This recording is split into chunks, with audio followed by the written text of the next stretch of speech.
আজকে আমার recipe dry chilli পনির। প্রথমে পনিরগুলো ভালো করে ভেজে নিচ্ছি।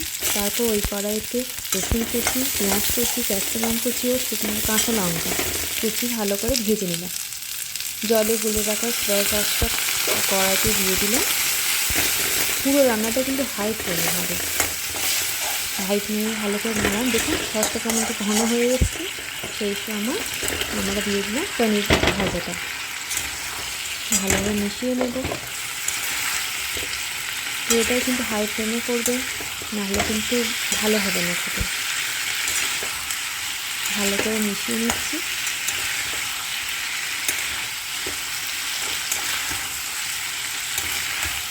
আমার স্প্রিং অনিয়ন কুচি করা আছে, সেইগুলো দিয়ে দিচ্ছি।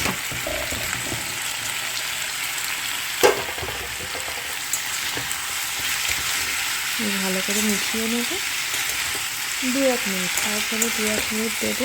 সস দিয়েছি তো, নাহলে পুড়ে যাবে। ব্যাস রেডি হয়ে গেছে চিলি পনির। ট্রাই করবেন এবং জানাবেন।